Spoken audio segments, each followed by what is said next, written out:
Vuitton news కి స్వాగతం.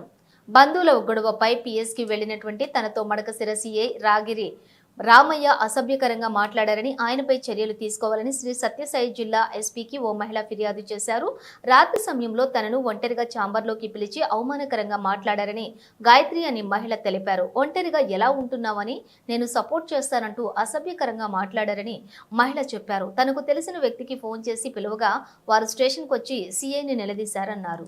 పిలిచి డోర్ వేయమని చెప్పి గంటలు గంటలు నాతోనే మాట్లాడుతున్నాడు. నా పర్సనల్ విషయాలన్నీ, మీ ఆయన ఎక్కడున్నాడు, ఏం పని చేస్తాడు అని చెప్పినాడు. నేను ఒంటరి మహిళా సార్ అని చెప్పినాను. ఎందుకు వదిలేసి ఇట్లా విడిపోయినారు అని అడిగినాడు. ఇట్లా ఏదో ప్రాబ్లం సార్ అని చెప్పినాను. చెప్పిన తర్వాత నెక్స్ట్ ఏమైనా పెళ్లి చేసుకునే ఐడియా ఏమన్నా ఉందా అని అడిగినాడు నాతో. అలా అడుగుతూ మళ్ళీ నేను బయటకు వచ్చేసినాను వాష్రూమ్ కని భయం వేసి. మళ్ళీ పిలిచినాడు. వాళ్ళు గొడవ పడి ఉండే వాళ్ళని వదిలేసి మధ్యలో నన్ను పోయిండేదాన్ని 5 నిమిషాలకు ఒకసారి పిలుస్తా అన్నాడు.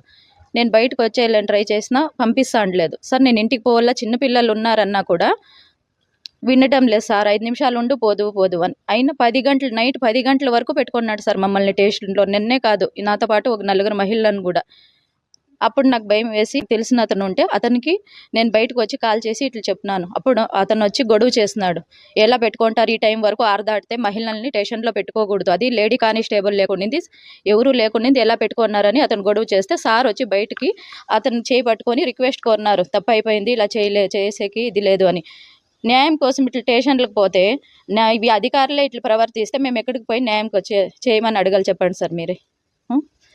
నాకు జరిగినట్ల మహిళలకి ఇట్లా ప్రవర్తించకూడదు. సారు ఛానల్ వాడి అసభ్యకరమైన మాటలన్నీ అవి చెప్పుకోకూడదు. కావాలంటే విచారణ చేయండి. అలాంటి మాటలు మాట్లాడతాడు మహిళలతో. అలాంటి మాటలు మాట్లాడకూడదు. స్టేషన్లో అలాంటి అధికారులు ఉండకూడదు sir. CI sir Ramaiah sir. అందుకే న్యాయం కోసము నేను ఎక్కడికి వెళ్ళలేదు. మేడం లేడీ అని తెలిసి ఇక్కడికి వచ్చాక కూడా నాకు భయమే. ఎందుకంటే డిపార్ట్మెంట్లో ఒక్కరు చేస్తే అంతా ఏమో అని భయం అవుతుంది ఫస్ట్ టైం కాబట్టి. అయినా లేడీ అన్నందుకు మేడం దగ్గర న్యాయం జరుగుతుందని వచ్చినాను. నాకు న్యాయం కావాలి సార్. నాలాగా వేరే అమ్మాయిలతో ఆ సార్ అలా ప్రవర్తించకూడదు. మేడం కఠిన చర్యను తీసుకోవాలి.